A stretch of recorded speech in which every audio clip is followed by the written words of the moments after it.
తప్పు చేసిన వాడిని దెబ్బ కూడా కొట్టకూడదంటే క్రిమినాలిటీ ఎక్కడ ఆగుతుంది? నేరాలు ఎక్కడ ఆగుతాయి? జనసేన నాయకులు పదవీ బాధ్యతలో భాగంగా పనిచేసే పోలీసులకు మద్దతుగా నిలబడాల్సిందే అన్నారు ఉప ముఖ్యమంత్రి పవన్ కళ్యాణ్.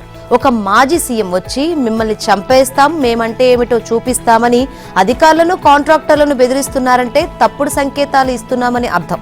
శాశ్వతంగా ఇలాంటి మాటలు రాకుండా ఉండాలంటే ఏం చేయాలో నాకు బాగా తెలుసు. వైసీపీ నాయకులు బెదిరించడం మానాలి అని డిప్యూటీ సీఎం పవన్ కళ్యాణ్ హెచ్చరించారు. ప్రభుత్వ నామినేటెడ్ పదవులు పొందిన జనసేన నేతలతో మంగళగిరిలో నిర్వహించిన పదవీ బాధ్యత కార్యక్రమంలో ఆయన వారితో ప్రమాణం చేయించారు. వైసీపీ తీరు, ఆ పార్టీ నాయకుల వ్యవహార శైలిపై ఆగ్రహం వ్యక్తం చేశారు. మీరు ప్రజాస్వామ్య పద్ధతిలో ప్రజాస్వామ్య విధంగా మాట్లాడండి, ఇలాంటి బెదిరింపులు మాత్రం ఆపాల్సిందేనని స్పష్టం చేశారు. ఆకు రౌడీలకు అండగా ఉంటామని, రౌడీలకు సపోర్ట్ చేస్తామని పార్టీని తాను పార్టీగానే గుర్తించారన్నారు. అదో రౌడీల సమూహంగా ఒక్కోసారి అనిపిస్తుంది. వారిది రాజకీయ పార్టీ అయితే పాలసీపై మాట్లాడాలి, దానిపై చర్చించాలి అని సూచించారు. జగన్ కు పుట్టినరోజు శుభాకాంక్షలు తెలియజేశారని గుర్తు చేశారు. తనకు ఎవరూ శత్రువు కాదని, వారి విధి విధానాలనే తాను వ్యతిరేకిస్తానని చెప్పారు. లోపల ఎలాంటి శత్రుత్వం ఉండదు. మీ తీరుతో ప్రజలకు ఇబ్బందులు కలిగితే గొడవ పెట్టుకోవడానికి తన జీవితకాలం సంసిద్ధంగా ఉంటారన్నారు. బహుశా ఇలా జరిగితే అన్న భయం కూడా లేదన్నారు. అలాంటి భయం ఉంటే ఇక్కడ వరకు ఎందుకు వస్తాము? అవసరం అనుకుంటేనే చివరి దశలో రోడ్లపైకి వచ్చి గొడవలు పెట్టుకుంటాం, అది కూడా తప్పదనుకుంటేనే చేస్తాం. జనసేన నాయకులకు నేను చెప్పేది ఇదే అన్నారు. మీరు రోడ్ల మీద గొడవ పెట్టుకోవాలని చెప్పడం లేదు, బలమైన వాదన వినిపించాలని చెబుతున్నాను. అందరికీ ఆమోదయోగ్యమైన భాషలో గట్టిగా చర్చించండి. నా కంఠంలో ప్రాణం ఉన్నంత వరకు ఆంధ్రప్రదేశ్కు, తద్వారా భారతదేశ సమగ్రతకు భంగం వాటిల్లకుండా చూసుకునే బాధ్యత తీసుకున్నాను అని అన్నారు. ఇక పార్టీ కోసం మొదటి నుంచి క్షేత్రస్థాయిలో కష్టపడిన వారికి, పోరాటాలు చేసిన వారికి తగిన గుర్తింపిచ్చామని జనసేనాని స్పష్టం చేశారు. 3 పార్టీల కూటమిలో భాగంగా ఇప్పటి వరకు జనసేనకు 3,359 నామినేటెడ్ పదవులు లభించాయన్నారు. మరికొన్ని త్వరలోనే భర్తీ అవుతాయని తెలిపారు. ఆసుపత్రుల అభివృద్ధి కమిటీలో కొన్ని కీలకమైన పోస్టులు రానున్నాయని చెప్పారు. ఇందులో డిప్యూటీ సీఎం, 2 మంత్రి పదవులు, 2 ఎంపీలు, 2 ఎమ్మెల్సీలు, 21 ఎమ్మెల్యేలతో పాటు కీలకమైన కార్పొరేషన్ చైర్మన్ పోస్టులున్నాయన్నారు. పార్టీ సభ్యత్వం లేకుండా జనసేన పదవి పొందడం చాలా తప్పు.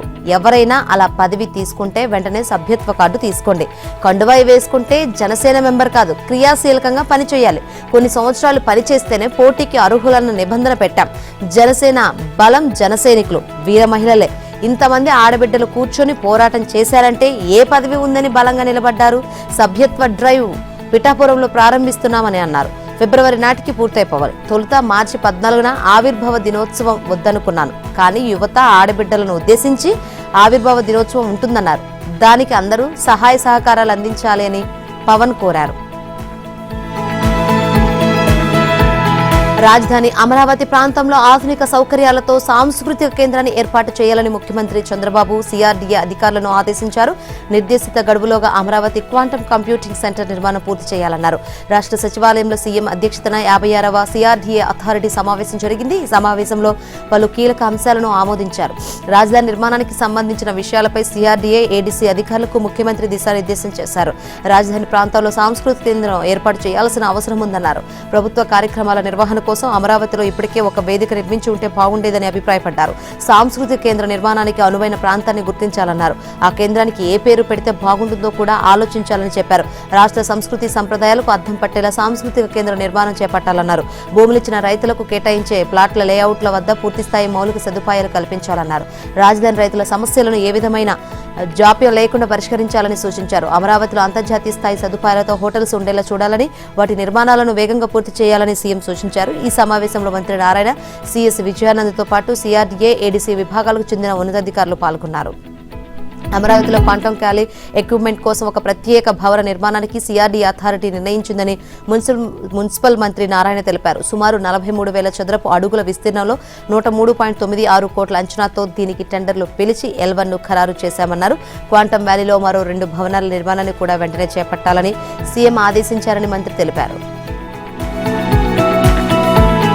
క్వాంటమ్ వ్యాలీతో సాంకేతికంగా భారీ ముందడుగు వస్తున్న రాష్ట్ర ప్రభుత్వం క్వాంటమ్ కంప్యూటింగ్ పై టెక్ విద్యార్థులతో అవగాహన పెంచేందుకు సిద్ధమైంది. ఇందుకు ముఖ్యమంత్రి చంద్రబాబు చొరవ తీసుకున్నారు. సాంకేతిక విద్య అభ్యసిస్తున్న విద్యార్థులను ఉద్దేశించి ఆయన క్వాంటమ్ ట్రాక్ పేరిట ఈ ఉదయం 9:30 వర్చువల్ గా ప్రసంగిస్తారు. క్వాంటమ్ ఐటీ కంపెనీలు క్యూబిట్, వైసర్ సంస్థలతో సంయుక్తంగా ఏపీ ప్రభుత్వం ఈ కార్యక్రమం నిర్వహిస్తోంది.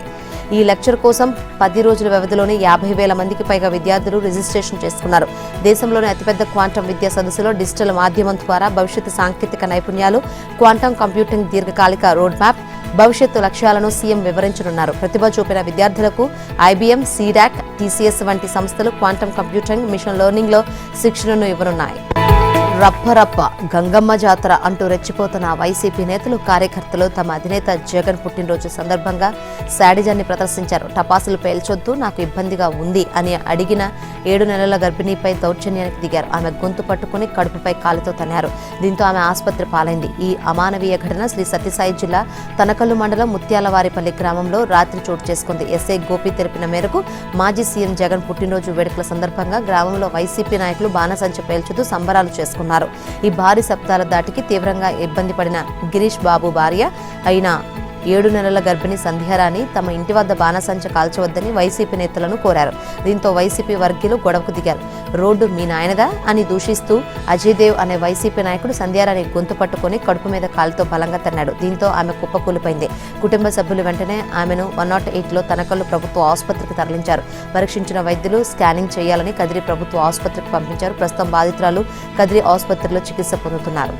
తన కడుపులోని శిశువు రాత్రి నుంచి కదలడం లేదని సంధ్యారాణి కన్నీరు పెట్టుకున్నారు. బాధితురాలి ఫిర్యాదు మేరకు పోలీసులు కేసు నమోదు చేశారు. బాధితురాలు సంధ్యారాణిని కదిరి ఎమ్మెల్యే కందికుంట వెంకట ప్రసాద్ పరామర్శించారు. ఆందోళన చెందవద్దని, అండగా ఉంటామని హామీ ఇచ్చారు. మెరుగైన వైద్యం అందించాలని వైద్యులకు సూచించారు. దాడి చేసిన వారిని చట్టపరంగా శిక్షించాలని పోలీసులను కోరారు.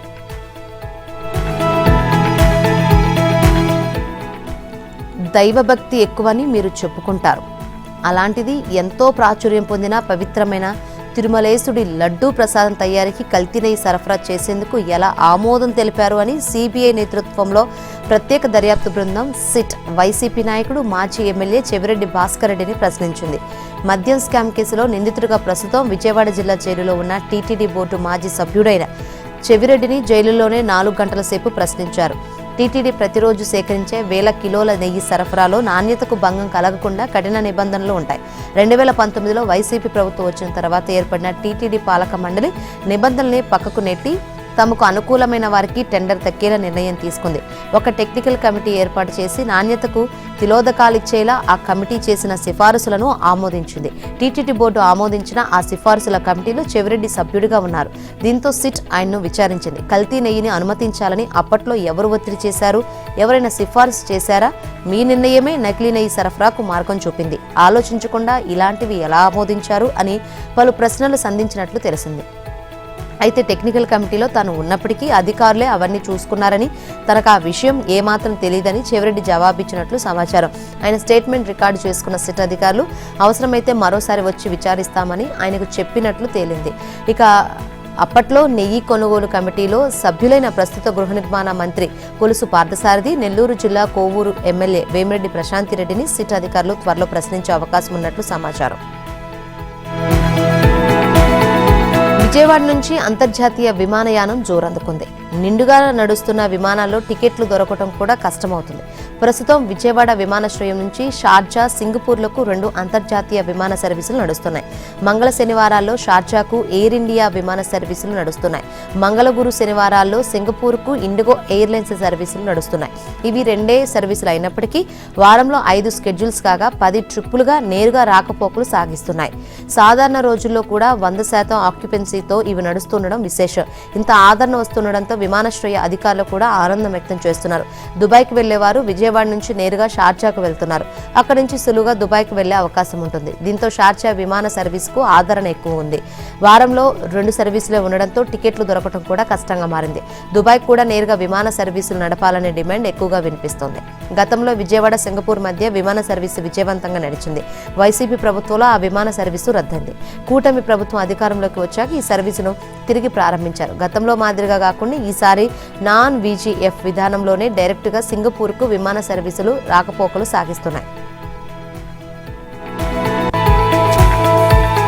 వచ్చే 2026-27 విద్యా సంవత్సరంలో పలు కోర్సుల్లో అడ్మిషన్లకు సంబంధించి నిర్వహించే ప్రవేశ పరీక్షల స్కెడ్యూల్ ఉన్నత విద్యా మండలి నిన్న విడుదల చేసింది. ఇంజనీరింగ్ అడ్మిషన్ల కోసం ఈ ఏపీ సెట్ను వచ్చే ఏడాది మే 12 నుంచి 18వ తేదీ మధ్య 5 రోజులు నిర్వహించనున్నట్లు తెలిపింది. అగ్రికల్చర్, ఫార్మసీ కోర్సులో ప్రవేశాలకు ఈ ఏపీ సెట్ పరీక్షలు 19, 20 తేదీల్లో జరుగుతాయని వెల్లడించింది. ఈ ఏడాది మే 19న ఈ ఏపీ సెట్ పరీక్షలు ప్రారంభం కాగా వచ్చే ఏడాది వారం ముందుగానే పరీక్షలు నిర్వహించేలా ఉన్నత విద్యా మండలి ప్రణాళిక రూపొందించింది. అలాగే త్వరలో అడ్మిషన్ల స్కెడ్యూల్ను కూడా ప్రకటించేందుకు సన్నద్ధమవుతుంది. ఆలస్యం జరుగుతుందనే విమర్శలు రాకుండా వచ్చే విద్యా సంవత్సరానికి ముందస్తు చర్యలు చేపట్టింది. కాగా ఎడ్సెట్, లాసెట్ మినహా మిగిలిన అన్ని ప్రవేశ పరీక్షలు రోజు ఉదయం, మధ్యాహ్నం 2 సెషన్స్లో జరుగుతాయి. తెలంగాణలోని ఇచ్చంపల్లి నుంచి గోదావరి జలాలను తీసుకువెళ్లి కావేరీ నదితో అనుసంధానం చేస్తామంటే అంగీకరించేది లేదని కేంద్రానికి ఆంధ్రప్రదేశ్ స్పష్టం చేయనుంది. దీనివల్ల మహారాష్ట్రకు ముంపు సమస్య ఏర్పడుతుందని, అలాగే ఈ పథకం ఆధారంగా 200 టీఎంసీల గోదావరి జలాలను వాడుకోవాలని తెలంగాణ భావిస్తుందని నేడు ఢిల్లీలో కేంద్ర జలశక్తి మంత్రి సిఆర్ పాటిల్ అధ్యక్షతన జరిగే జాతీయ జలాల అభివృద్ధి సంస్థ సమావేశానికి తెలియజేయనుంది. ఈ భేటీకి కార్యదర్శుల స్థాయి అధికారులు హాజరు కావాలని కేంద్రం స్పష్టం చేయగా, రాష్ట్రం నుంచి సలహాదారు ఎం వెంకటేశ్వరరావు, అంతర్రాష్ట్ర నదీ జలాల విభాగం చీఫ్ ఇంజనీర్ సుగుణకరరావు తదితరులు హాజరు కానున్నారు. మహానది కావేరీ అనుసంధానంలో భాగంగా తెలంగాణలోని ఇచ్చంపల్లి, తుపాకులగూడెం నుంచి కావేరీకి గోదావరి జలాలను తరలించాలని కేంద్రం ప్రతిపాదించింది. దీనికి తెలంగాణ సూత్రప్రాయంగా ఆమోదం తెలిపింది. గోదావరి కావేరీ అనుసంధానంలో భాగంగా 200 టీఎంసీలను వాడుకునేలా కార్యాచరణ సిద్ధం చేసింది. గోదావరి జలాలను నాగార్జున సాగర్ దాకా తీసుకొచ్చి అక్కడి నుంచి ఆంధ్రప్రదేశ్ భూభాగం నుంచి కావేరీకి తరలించాలని తెలంగాణ సూచిస్తోంది.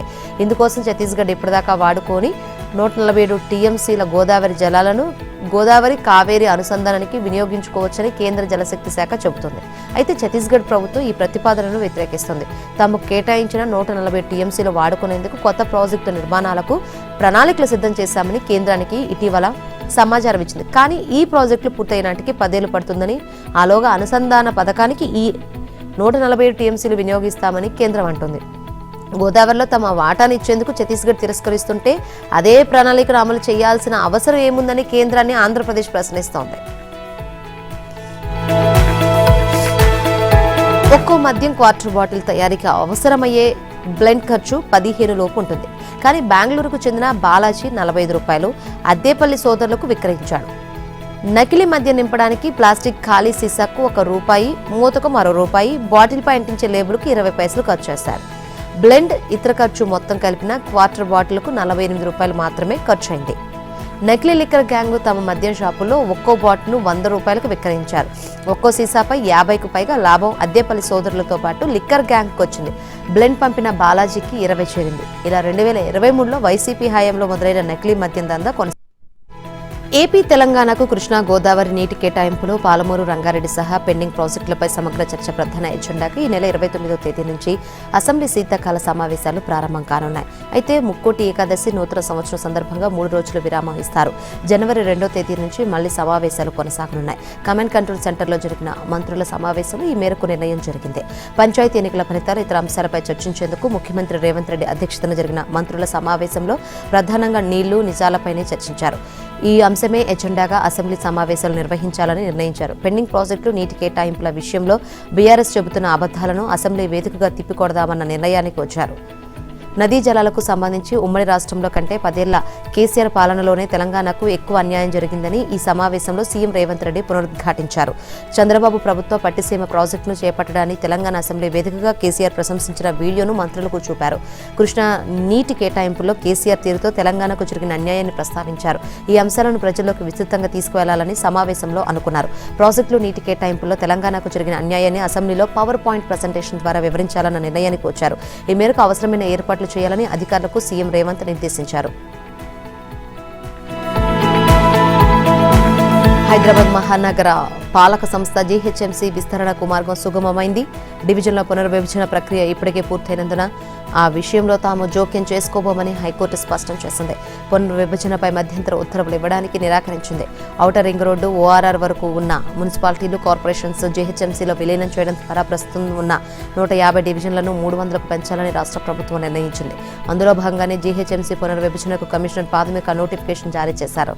అయితే పునర్విభజన ప్రక్రియను సవాల్ చేయడంతో పాటు తమ అభ్యంతరాలను పరిష్కరించడం లేదని, వార్డుల వారీగా జనాభా లెక్కలు ధృవీకరించిన భౌగోళిక స్వరూపం ప్రజలకు అందుబాటులో ఉంచకుండా అభ్యంతరాలు ఎలా సమర్పించాలని ప్రశ్నిస్తూ హైకోర్టులో పలు పిటిషన్లు దాఖలయ్యాయి. వాటిపై విచారణ చేపట్టిన జస్టిస్ విజయసేన్ రెడ్డి ధర్మాసనం వార్డుల వారీగా జనాభా లెక్కలు పట్టాలు పబ్లిక్ డొమైన్లో పెట్టాలని మధ్యంతర ఉత్తర్వులు జారీ చేసింది. దీనిపై మున్సిపల్ శాఖ, జీహెచ్ఎంసీ, హైకోర్టు డివిజన్ బెంచ్లో అప్పీలు దాఖలు చేశాయి. సింగిల్ జడ్జి ఉత్తర్వులను కేవలం 2 డివిజన్లకే పరిమితం చేస్తూ విస్తృత ధర్మాసనం ఉత్తర్వులు జారీ చేసింది. ఈ నేపథ్యంలో తమ వార్డులకు చెందిన వివరాలు ఇవ్వాలని, తమ అభ్యంతరాలు సరిగా పరిష్కరించలేదని పేర్కొంటూ 80 పిటిషన్లు దాఖలయ్యాయి. వాటిపై జస్టిస్ విజయసేన్ రెడ్డి ధర్మాసనం విచారణ చేపట్టింది. పిటిషనర్ల తరపు సీనియర్ న్యాయవాదులు ప్రభాకర్, ఎల్ రవిచందర్ వాదించారు. ప్రభుత్వం జీహెచ్ఎంసీ తరపున ఏజీఏ సుదర్శన్ రెడ్డి వాదిస్తూ రాజ్యాంగంలోని ఆర్టికల్ 243 ప్రకారం పునర్విభజన ఎన్నికల ప్రక్రియ కిందకు వస్తుందన్నారు. ఇందులో కోర్టులు జోక్యం చేసుకోవడానికి వీలుండదని పేర్కొన్నారు. 5,000 అభ్యంతరాలను చట్ట ప్రకారం పరిష్కరించామని, పునర్విభజన ప్రక్రియ ముగిసిందని, ఇప్పటికే ప్రభుత్వ ఆమోదం కోసం పంపామని స్పష్టం చేశారు.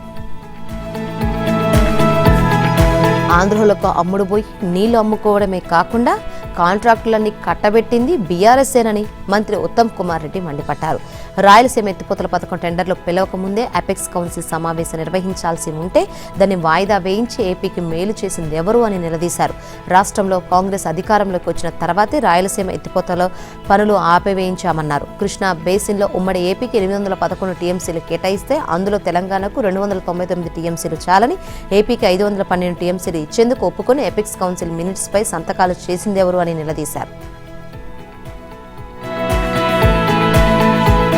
పాలమూరు రంగారెడ్డి ప్రాజెక్టు విషయంలో మాజీ సీఎం కేసీఆర్ పచ్చి అబద్ధాలు మాట్లాడారని బీజేపీ జాతీయ ఉపాధ్యక్షురాలు ఎంపీ డికే అరుణ అన్నారు. 10 ఏళ్లు ముఖ్యమంత్రిగా పనిచేసిన విషయం కూడా మర్చిపోయి రాజకీయ లబ్ధి కోసం సెంటిమెంట్ను రెచ్చగొట్టే ప్రయత్నం చేస్తున్నారని మండిపడ్డారు. దశాబ్దం పాటు ముఖ్యమంత్రిగా పాలమూరు జిల్లాకు ఏం వరగబెట్టారని ప్రశ్నించారు. పాలమూరు రంగారెడ్డి ప్రాజెక్టు డిజైన్లను మీరు ఎందుకు మార్చారు? జూరాల నుంచి నీటిని తీసుకోవాలని రిటైర్డ్ ఇంజనీర్లు సిఫార్సు చేసినా మేము పదే విజ్ఞప్తి చేసినా ఎందుకు పట్టించుకోలేదు?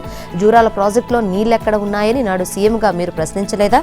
కృష్ణా జలాల్లో తెలంగాణకు 535 టీఎంసీల వాటా రావాల్సి ఉండగా 299 టీఎంసీలకు అంగీకరించి ఎపెక్స్ కౌన్సిల్ సమావేశంలో సంతకం చేసిన మాట వాస్తవం కాదా అని నిలదీశారు. అది తప్పుల తడకగా ఉండడంతో సరిచేసి పంపించాలని కేంద్రం సూచించి ఉండవచ్చని పేర్కొన్నారు. కృష్ణా పరివాహక ప్రాంతంలోని ప్రాజెక్టును కేసీఆర్ పూర్తి చేయకపోవడం వల్లే కృష్ణా జలాల్లో వాటాను కూడా వినియోగించలేకపోయామని తెలిపారు. ప్రస్తుత కాంగ్రెస్ ప్రభుత్వం కూడా బీఆర్ఎస్ బాటలోనే నడుస్తుందని, బీజేపీని అధికారంలోకి రాకుండా అడ్డుకోవడానికి ఆ 2 పార్టీలు కుట్ర పన్నాయని ఆరోపించారు. ఆస్తి కుర్చీ కొట్లాటలతో రోడ్డుపైకి వచ్చి మాట్లాడితే నమ్మడానికి ప్రజలు పిచ్చివాళ్లు కాదన్న విషయాన్ని ఎమ్మెల్సీ కవిత గుర్తుంచుకోవాలన్నారు. ఓటుకో మాట మాట్లాడుతూ పార్టీలు మారే అలవాటు నీది. స్కూల్ బీజేపీ, కళాశాల టీడీపీ, ఉద్యోగం కాంగ్రెస్ అని చెప్పుకుంటున్న నువ్వు రేపు ఏ పార్టీలోకి వెళ్తావో? నీలాగా నేను అవసరానికో పార్టీ మారను అని సీఎం రేవంత్ రెడ్డిని ఉద్దేశించి మాజీ మంత్రి హరీష్ రావు వ్యాఖ్యానించారు. సీఎం తనపై చేసిన వ్యాఖ్యలు హాస్యాస్పదంగా ఉన్నాయని, రంగులు మారుస్తూ సొంత పార్టీ నేతలనే తొక్కుకుంటూ ఎదిగానని చెప్పుకునే చరిత్ర ఆయనదని, ఆయనను చూసి ఊసరవెల్లి కూడా సిగ్గుపడుతుందని విమర్శించారు. ఫోన్ ట్యాపింగ్ వ్యవహారంలో కీలక పరిణామం చోటు చేసుకుంది. నాడు ట్యాపింగ్ రివ్యూ కమిటీలో ఉన్న పెద్దలను సిట్ అధికారులు మళ్లీ విచారించి వారి వాంగ్మూలాలను నమోదు చేశారు. ప్రభాకర్ రావు ఫోన్ ట్యాపింగ్ చేసిన సమయంలో రివ్యూ కమిటీలో ఉన్న మాజీ జీఏడీ, పొలిటికల్ సెక్రటరీ రఘునందన్, మాజీ సీఎస్లు సోమేష్ కుమార్, శాంతికుమారి, మాజీ ఇంటెలిజెన్స్ చీఫ్ నవీన్ చంద్ ఆదేశాలిచ్చారు. అయితే వీరి ఆదేశాలు లేకుండా కూడా చాలా మంది రాజకీయ నాయకులు, ప్రతిపక్ష నేతలు, వ్యాపారవేత్తలు ఫోన్లు ట్యాప్ జరిగినట్లు సిట్ అభిప్రాయపడుతుంది. రాష్ట్రంలో సాదా బైనామాల క్రమబద్ధీకరణ ప్రక్రియ నత్తనడకన సాగుతోంది.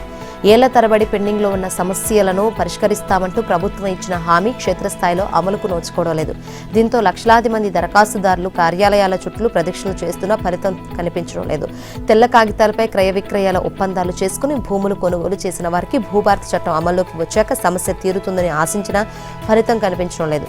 రాష్ట్ర వ్యాప్తంగా 32 జిల్లాల పరిధిలోని సాదా బైనామాల క్రమబద్ధీకరణ కోసం 11.49 లక్షల సర్వే నెంబర్లకు సంబంధించి 9 లక్షల దరఖాస్తులు రాగా వరకు పరిష్కారం లభించింది కేవలం 112 సర్వే నెంబర్లకు మాత్రమే. అంటే పరిస్థితి ఎంత దారుణంగా ఉందో అర్థం చేసుకోవచ్చు. సీసీఎల్ఏ నుంచి అదనపు కలెక్టర్లకు రోజు వారి పంపుతున్న పురోగతి నివేదికలు ఈ గణాంకాలు వెల్లడయ్యాయి. జిల్లాల వారీగా పురోగతిని పరిశీలిస్తే 20 జిల్లాల్లో ఒక్క సర్వే నెంబర్కు కూడా ఆమోదం తెలపని పరిస్థితి. హైదరాబాద్లో మెట్రో రైల్ నెట్వర్క్ భారీగా విస్తరిస్తున్న నేపథ్యంలో కార్యకలాపాలను సమర్థంగా నిర్వహించేందుకు రాష్ట్ర ప్రభుత్వం కొత్త అడుగులు వేస్తుంది. జీహెచ్ఎంసీ పరిధిని ఔటర్ రింగ్ రోడ్డు దాటి విస్తరించడంతో మెట్రో రైల్ నెట్వర్క్ను కూడా ఆ మేరకు 400 కిలోమీటర్ల మేర విస్తరించాలన్న ప్రణాళికలు ఉన్న నేపథ్యంలో మెట్రో నిర్వహణ కోసం ప్రత్యేక కార్పొరేషన్ ఏర్పాటు చేసి దానికి స్వయం ప్రతిపత్తి కల్పించాలని భావిస్తోంది. ఢిల్లీలో మెట్రో రైల్ నిర్వహణ కోసం ఏర్పాటు చేసిన ఢిల్లీ మెట్రో రైల్ కార్పొరేషన్ తరహాలోనే హైదరాబాద్ మెట్రో రెండో దశ ప్రాజెక్టు ప్రత్యేక కార్పొరేషన్ ఏర్పాటు చేసి నిధులు సమీకరించాలని చూస్తున్నాయి. మొత్తం పనులన్నీ పూర్తయ్యాక మొదటి దశ రెండో దశను కార్పొరేషన్ పర్యవేక్షించనుంది. ఇది ప్రతిష్టాత్మకంగా చేపడుతున్న రెండో దశ మెట్రో విస్తరణకు భూసేకరణ తక్కువ అవసరం అవుతుందని హైదరాబాద్ ఎయిర్పోర్ట్ మెట్రో రైల్ వర్గాలు చెబుతున్నాయి. ఇటీవల జరిగిన పంచాయతీ ఎన్నికల్లో గెలిచిన సర్పంచులు, ఉప సర్పంచులు, వార్డు సభ్యులు సోమవారం ప్రమాణ స్వీకారం చేశారు. రాష్ట్ర వ్యాప్తంగా 12,702 మంది సర్పంచులు, 12,702 మంది ఉప సర్పంచులు, 1,11,803 మంది వార్డు సభ్యులు పదవీ బాధ్యతలు చేపట్టారు. గత 2 ఏళ్లుగా పంచాయతీల పరిధిలో ఖాళీగా ఉన్న సర్పంచ్, వార్డు సభ్యుల స్థానాలకు ఇటీవల 3 విడతల్లో ఎన్నికలు జరిగాయి. రాష్ట్ర పంచాయతీరాజ్ గ్రామీణాభివృద్ధి శాఖ ఉత్తర్వుల మేరకు ఆయా స్థానాల్లో ఎన్నికైన ప్రజాప్రతినిధులు సోమవారం ప్రమాణ స్వీకారం చేశారు. రాష్ట్ర ఎన్నికల సంఘం ఇటీవల నిర్వహించిన పంచాయతీ ఎన్నికల్లో 1,205 సర్పంచ్ స్థానాలు ఏకగ్రీవం కాగా 3 విడతల్లో 11,497 స్థానాల్లో ఎన్నికలు జరిగాయి. అదేవిధంగా 25,848 వార్డు స్థానాల్లో ఏకగ్రీవం కాగా 85,955 స్థానాలకు ఎన్నికలు జరిగాయి. దీంతో ఒకరిద్దరు తప్ప మొత్తంగా 12,702 మంది సర్పంచులు, 12,702 మంది ఉప సర్పంచులు, 1,11,803 మంది వార్డు సభ్యులు ప్రమాణ స్వీకారం చేశారు. పదవీ బాధ్యతలు చేపట్టిన సర్పంచులు, ఉప సర్పంచులు, వార్డు సభ్యులకు రాష్ట్ర పంచాయతీరాజ్ గ్రామీణ అభివృద్ధి శాఖ మంత్రి సీతక్క శుభాకాంక్షలు తెలిపారు.